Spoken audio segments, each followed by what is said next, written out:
আসসালামু আলাইকুম প্রিয় শিক্ষার্থীরা, আজকে তোমাদের ক্লাস হবে প্রোগ্রামিং ভাষা অধ্যায় অর্থাৎ অধ্যায় 5 এর ডিসিশনাল বা কন্ডিশনাল বা সিলেকশনাল ফ্লোচার্ট এই বিষয়ে। তো এই বিষয়ে এর আগে তোমাদেরকে সিম্পল বা লিনিয়ার ফ্লোচার্ট এর বিষয়ে আলোচনা করেছিলাম। তো এখন আজকে ডিসিশনাল বা কন্ডিশনাল বা সিলেকশনাল ফ্লোচার্ট সম্পর্কে আলোচনা করা হবে। তো প্রথমে আমরা জানি ডিসিশনাল বা কন্ডিশনাল বা সিলেকশনাল ফ্লোচার্ট কি। কন্ডিশনাল বা ডিসিশনাল বা সিলেকশনাল ফ্লোচার্ট হলো এমন একটি ফ্লোচার্ট যা নির্দিষ্ট শর্ত পূরণের লক্ষ্যে বা নির্দিষ্ট শর্ত পরীক্ষা করে সেই অনুযায়ী ফলাফল প্রদর্শন করে। তার মানে বোঝা গেল শর্তযুক্ত যেসব বিষয় রয়েছে সেই বিষয়গুলোতে এই শর্তগুলো সে যাচাই করার পর একটি আউটপুট বা ফলাফল সে প্রদর্শন করে। এটাই হচ্ছে মূলত কন্ডিশনাল বা সিলেকশনাল বা ডিসিশনাল ফ্লোচার্ট। তো কন্ডিশনাল, তো এর আগে তোমরা যে সিম্পল বা লিনিয়ার ফ্লোচার্ট করেছিলে সেখানে ফ্লোচার্টটা কেমন ছিল? এটা ছিল স্টার্ট, তারপরে ছিল সামান্তরিকের সঙ্গে সেটা ছিল ইনপুট। এখানে যে কোনো কিছুর ইনপুট দেওয়ার কথা ছিল। তারপরের ধাপে ছিল প্রসেসিং ধাপ। এখানে কি ছিল? ধরো ইনপুট আমি a, b দিয়েছি। আমার প্রশ্ন ছিল এরকম যে দুটি সংখ্যার যোগফল নির্ণয় করার জন্য অ্যালগরিদম ও ফ্লোচার্ট নির্ণয় করো। তো অ্যালগরিদম লেখার পরে তোমরা কি লিখেছিলে? স্টার্ট, তারপরে ইনপুট a b, এরপর x = a + b, এরপর পরের ধাপে হচ্ছে প্রিন্ট x, এবং সর্বশেষ ধাপে ছিল স্টপ, প্রোগ্রামটাকে স্টপ করা বা থামিয়ে দেওয়া। তো এই পর্যায়ে যেহেতু এখানে এটা সিম্পল বা লিনিয়ার, এটা ছিল সিম্পল বা লিনিয়ার, কিন্তু আজকে আমাদের পড়ার বিষয় হচ্ছে ডিসিশনাল বা সিলেকশনাল বা কন্ডিশনাল ফ্লোচার্ট। তো এই ডিসিশনাল বা কন্ডিশনাল ফ্লোচার্টে কিন্তু এই সিম্পলের সাথেই আরো দুইটা বিষয় যুক্ত হবে। সেটা হচ্ছে একটা হলো এরকম রম্বস চিহ্ন এবং আরেকটি হলো এরকম বৃত্ত চিহ্ন। রম্বস চিহ্নর কাজ হচ্ছে যে শর্তগুলো আমরা লিখব, শর্তগুলো লেখা, যে শর্তগুলো থাকবে সেই শর্তগুলো এখানে লিখতে হবে। সেই শর্তগুলো এই রম্বস চিহ্নের মাধ্যমে লিখতে হবে। এবং রম্বস চিহ্নের এবং এই ফ্লোচার্টের যে আউটপুটগুলো থাকবে সেই আউটপুটগুলোকে কানেক্ট করার জন্য এই বৃত্তটা থাকবে, এই বৃত্ত চিহ্নটা থাকবে। এই হলো অতিরিক্ত দুইটা চিহ্ন যেটা সিম্পল বা লিনিয়ারের সঙ্গে অতিরিক্ত যুক্ত হবে। তো শুরু করি। দেখো, তোমাদের যদি একটা প্রশ্ন এরকম থাকে যে প্রশ্নটা লিখি যে দুটি সংখ্যার মধ্যে কোনটি বড় নির্ণয়ের অ্যালগরিদম ও ফ্লোচার্ট লিখো। তাহলে এটা হচ্ছে প্রশ্ন। প্রথমে তাহলে কি করতে হবে? অবশ্যই তোমাকে অ্যালগরিদম লিখতে হবে এবং এর পাশাপাশি ফ্লোচার্টটা লিখতে হবে। তোমাকে দুইটাই বুঝতে হবে। আমি এর আগে বলেছিলাম যে ফ্লোচার্ট করার আগে অবশ্যই অ্যালগরিদমকে বুঝতে হবে, কারণ অ্যালগরিদম না বুঝলে ফ্লোচার্ট তুমি পারবা না। তো প্রথমে আমরা এই দুইটা জিনিসের অ্যালগরিদমটা লিখি। আচ্ছা, প্রথমে কি করতে হবে? স্টেপ 1 কি? স্টার্ট। আচ্ছা, স্টেপ 2, এখানে অবশ্যই ইনপুট নিতে হবে। স্টেপ 2 এর নাম হচ্ছে ইনপুট। তাহলে ইনপুট কি বলছে প্রশ্নে? দুটি সংখ্যা। তো দুটি সংখ্যা মানে পৃথিবীর যে কোনো দুটো সংখ্যা হতে পারে, যে কারণে আমরা দুটো চলক ধরে নেব। চলক ধরার মানে হচ্ছে যে ওই চলকের মান পৃথিবীর যে কোনো দুটো সংখ্যা হতে পারে। যেহেতু প্রশ্নে দুটো সংখ্যা উল্লেখ করে দেওয়া নাই, সুতরাং যে কোনো চলক তোমাকে ধরে নিতে হবে। সেটা a b হতে পারে, সেটা mn হতে পারে, সেটা x y z হতে পারে, তোমার যেটা মন চায় সেটা লিখবা। আমি ধরে নিলাম ইনপুট a, b, অর্থাৎ আমি একটি সংখ্যাকে ধরে নিলাম a এবং একটি সংখ্যাকে ধরে নিলাম, মানে অপর একটি সংখ্যাকে ধরে নিলাম b। তো এই পর্যায়ে যখন আমি দুটো সংখ্যা ধরে নিলাম সেই দুটো আমি ইনপুটে আমি নিয়ে নিলাম। আচ্ছা, এরপরে স্টেপ 3। আচ্ছা, স্টেপ 3তে আচ্ছা তুমি খেয়াল করো তো যে যদি a আর b দুটো সংখ্যা হয় তাহলে এই দুটার মধ্যে কোনটি বড় সেটা নির্ণয়ের আগে তুমি আগে চিন্তা করো কিভাবে তুমি বড় বের করবা। তাহলে শর্ত হবে কি যে a is greater than b। তাহলে a হয় a বড় হবে, না হলে b বড় হবে। দুইটা সংখ্যার মধ্যে কোনটা বড় হবে? হয় a বড় হবে, না হলে b বড় হবে। তো এই শর্ত অনুযায়ী যদি a বড় হয় তাহলে কিন্তু এই শর্তটা পূরণ হয়ে গেল, কিন্তু যদি b বড় হয় তাহলে কিন্তু এই শর্তটা পূরণ হলো না। তো আমরা লিখব যে ইজ হয় A is greater than B, A is greater than B. তাহলে আমরা কি লিখবো, is A is greater than B এবং একটা প্রশ্নবোধক চিহ্ন দিব।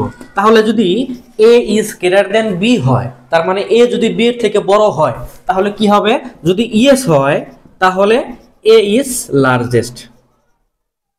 বিষয়টা আবার বুঝো, এইটা হচ্ছে শর্ত কি, দুটি সংখ্যার মধ্যে কোন সংখ্যাটি বড় নির্ণয় করতে হবে। তাহলে যদি আমরা লিখি এ ইজ গ্রেটার দেন বি, তার মানে এর সংখ্যাটা যদি বি এর থেকে বড় হয়, তাহলে এর চিহ্ন মানে হচ্ছে বড় এবং এ, তার মানে এই এ যদি বড় হয় আর এই শর্তটা যদি সত্য হয়, এই শর্তটা যদি ঠিক হয় বা ইয়েস হয় বা হ্যাঁ হয়, তাহলে কি হবে, এই তো বড় হবে। তাহলে এই সংখ্যার মানে এই শর্ত যদি পূরণ হয় তাহলে তো এ বড় হবে। আর যদি পূরণ না হয়, যদি এই শর্ত অনুযায়ী না হয়, অর্থাৎ যদি এ বড় না হয়, তাহলে বি বড় হবে। তাহলে কি হবে, বি ইজ লার্জেস্ট।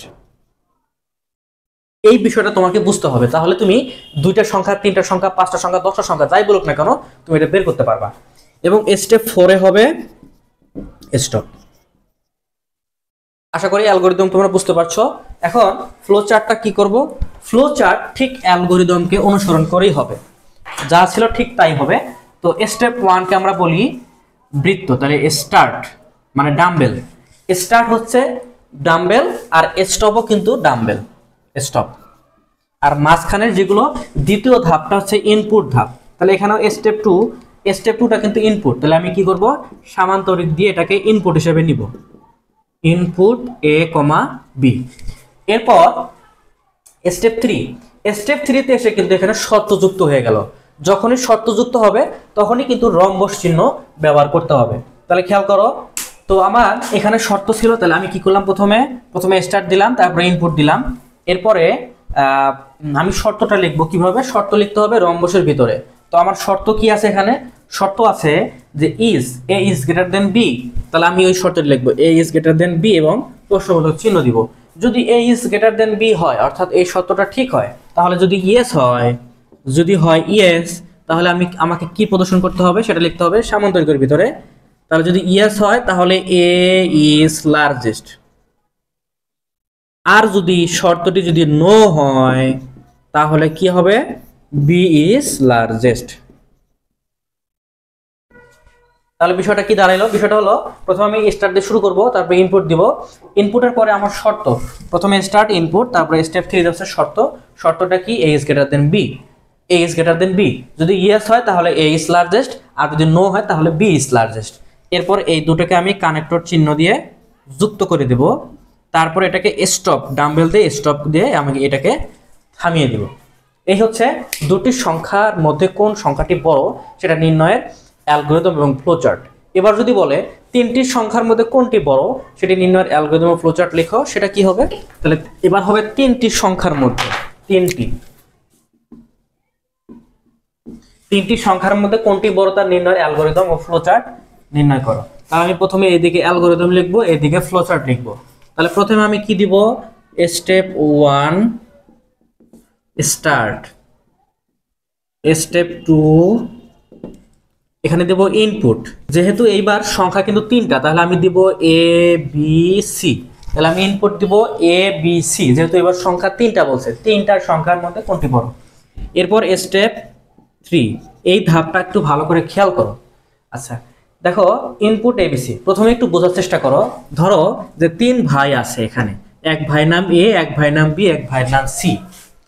তাহলে তোমাকে যদি বলা হয় আচ্ছা তিনজন ভাইয়ের মধ্যে কোন ভাইটি বড় তুমি নির্ণয় করো, তাহলে তোমাকে কি করতে হবে, তোমাকে বলতে হবে যে যদি এ ভাইকে বড় ধরতে হয় তাহলে কি করতে হবে, এ ভাইকে অবশ্যই বি এর থেকে বড় হইতে হবে, আবার সি থেকেও বড় হইতে হবে। বিষয়টা খেয়াল করো, যদি আমি বলি যে এই যে প্রথম ভাইটা সবার থেকে বড়, তাহলে কি করতে হবে আমাকে, তাহলে প্রথম ভাইটাকে প্রথমে দ্বিতীয় ভাইয়ের থেকে বড় হইতে হবে, আবার তৃতীয় ভাইয়ের থেকেও বড় হইতে হবে, তাহলে কিন্তু প্রথম যে ভাই সে কিন্তু বড় হইতে পারবে। আচ্ছা আবার যদি বলি যে না প্রথম ভাই বড় না, দ্বিতীয় ভাই বড়, তাহলে কি করতে হবে, তাহলে দ্বিতীয় ভাইকে প্রথম ভাইয়ের থেকেও বড় হইতে হবে, আবার তৃতীয় ভাইয়ের থেকেও বড় হইতে হবে, তাহলে কিন্তু দ্বিতীয় ভাইটা বড় হইতে পারবে। এবার প্রথম ভাইও বড় না, আবার দ্বিতীয় ভাইও বড় না, তাহলে বড় কি হবে, অটোমেটিক্যালি বড় কিন্তু সি, এই তৃতীয় ভাইটা কিন্তু বড় হয়ে যাবে। এটাই তুমি এখানে অ্যাপ্লাই করো। তাহলে এটা লেখার জন্য তোমাকে ইফ এলস এই বিষয়গুলো আনতে হবে। তো প্রথম ইয়াটা হবে, নিয়মটা মনে রাখো, প্রথমটা হবে ইফ দিয়ে শুরু করতে হবে। তাহলে ইফ ইফ তুমি এবার ইয়াটা লেখো, শর্ত লেখো, A is greater than B. যদি এ বি এর থেকে বড় হয় and B is greater than C, এবং sorry A is greater than C, তার মানে প্রথমে কি হওয়া লাগবে, এ কে বি এর থেকে বড় হইতে হবে, এ কে সি এর থেকেও বড় হইতে হবে। তাহলে যদি তাই হয় তাহলে কি হবে, এ ইজ লার্জেস্ট হবে। মানে এ যদি বি এর থেকে বড় হয়, এ যদি সি এর থেকে বড় হয়, তাহলে কিন্তু এ সবার থেকে বড় হবে, মানে এ সংখ্যাটাই বড় হবে। কিন্তু যদি এবার দিতে হবে এলজিফ, এলজিফ এবার যদি এ বড় না হয় তাহলে কে বড় হবে, বি বড় হবে। তাহলে B is greater than A and B is greater than C. তাহলে এবার যদি বি যদি এর থেকে বড় হয় অথবা বি যদি সি এর থেকে বড় হয়, তাহলে কিন্তু এবার বি বড় হবে। তাহলে লিখতে হবে বি ইজ লার্জেস্ট। এখন কথা হলো যে যদি ইফ এও বড় না হয়, যদি বিও বড় না হয়, তাহলে কে বড় হবে, সি বড় হবে। তাহলে দিতে হবে else C is largest, else C is largest. এবং চতুর্থ ধাপ মানে স্টেপ 4 তুমি কি করবা, স্টপ করে দিবা, স্টপ করে প্রোগ্রামটি শেষ করবা। তাহলে এই বিষয়টাই আমাকে এখন ফ্লো চার্টে দেখাইতে হবে। খেয়াল করবে বিষয়টা, একটু সরাই লিখি এদিকে। আচ্ছা, প্রথমে আমি স্টার্ট করব ডাম্বেল দিয়ে এবং স্টপ করব ডাম্বেল দিয়ে। এরপরে মাঝখানে আমি আমার শর্তগুলো লিখব। আচ্ছা, তারপর দিতে হবে ইনপুট। ইনপুটে কি হবে, ইনপুট হবে এ বি সি, যেহেতু তিনটা সংখ্যা আমি এবার ধরেছিলাম। এরপরে স্টেপ 3, স্টেপ 1 গেল, 2 গেল, এবার স্টেপ 3। এখানে কিন্তু শর্ত, সুতরাং শর্ত মানে রম্বস। আচ্ছা, শর্ত কি, if A is greater than B and A is greater than C.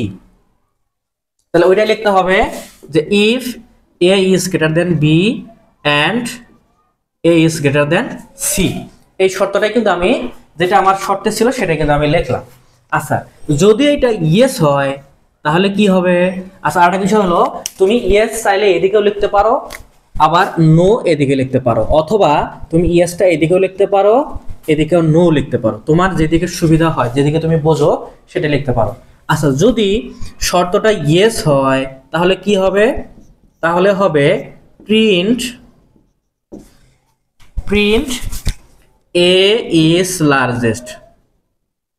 অর্থাৎ যদি শর্ত দুইটা ঠিক হয়, মানে এ বি এর থেকে বড়, এ সি এর থেকে বড়, তাহলে কিন্তু এ বড় হবে এবং সেটাকে তুমি ফলাফল প্রদর্শনের জন্য বলবা প্রিন্ট এ ইজ লার্জেস্ট। এখন যদি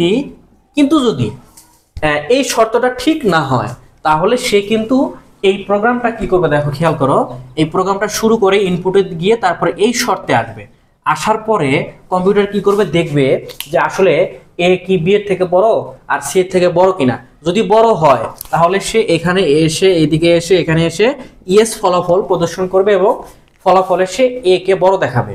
কিন্তু যদি এ বড় না হয় তাহলে সে কি করবে, সে আরো কিছু শর্ত দেখাবে, সে আরো শর্তের মধ্যে যাবে। কি শর্তে যাবে, সে দ্বিতীয় নাম্বার শর্তে যাবে, এলজিবে চলে যাবে। সে এলজিবে গিয়ে কি করবে, সে দেখাবে, সে আরো শর্ত দিবে যে B is greater than A, B is greater than C. এই শর্ত সে আবার দেখাবে। তাহলে কি করতে হবে, এখানে যেহেতু আবার শর্ত লিখতে হবে, সুতরাং আমি এখানে আরো একটি রম্বস এঁকে ফেলবো। তাহলে বি ইজ তাহলে এবার হবে if B is greater than A and B is greater than C. খেয়াল করবা, যখন তোমরা অ্যালগরিদম লিখবা তখন ইফ, এলস ইফ এবং এলস, যখন ফ্লোর চার্ট লিখবা তখন শুধু ইফ সবগুলো শর্তের জন্য শুধু ইফ দিতে হবে। আচ্ছা, যেহেতু কম্পিউটার দেখলো যে না এটা ইয়েস হইল না, সুতরাং সে কোথায় যাবে, সে আরো শর্ত দিবে, নো এর দিকে যাবে।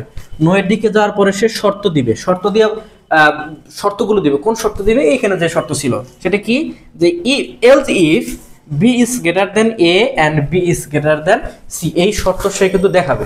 আচ্ছা, যদি এটা যদি ইয়েস হয় তাহলে কি হবে বলো, যদি ইয়েস হয় তাহলে এখানে সে কি আউটপুট দিবে, সে আউটপুট দিবে প্রিন্ট বি ইজ লার্জেস্ট।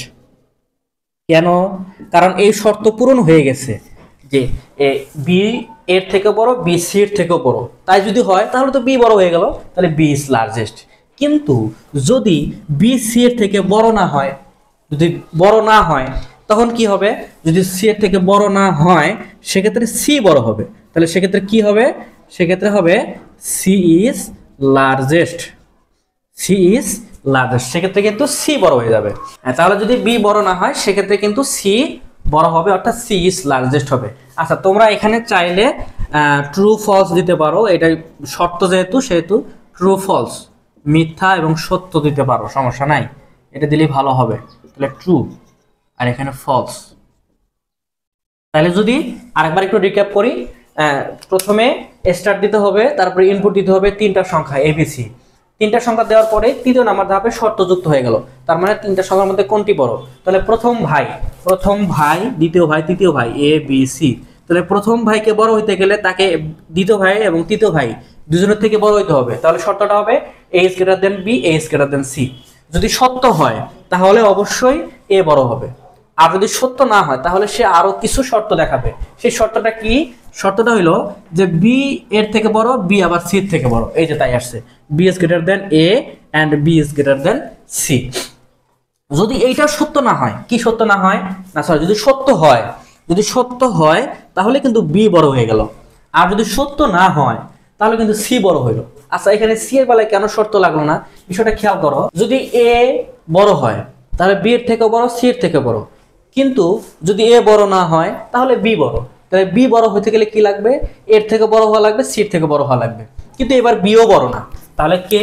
এও বড় না, বিও বড় না, তাহলে কে বড়? সি বড়। সি বড় করার জন্য কিন্তু আর কোনো শর্ত দরকার নাই, যেহেতু এও বড় না, বিও বড় না, সুতরাং সি বড়। এটা শুধু লিখলেই হয়ে যাবে সি ইজ লার্জেস্ট। এখন আমি এই তিনটাকে বৃত্ত দিয়ে কানেক্ট করে দিব। এই হয়ে গেল আমাদের তিনটি সংখ্যার মধ্যে কোনটি বড় সেটা নির্ণয়ের অ্যালগরিদম এবং ফ্লোচার্ট। আশা করি তোমরা সবাই বুঝতে পেরেছো।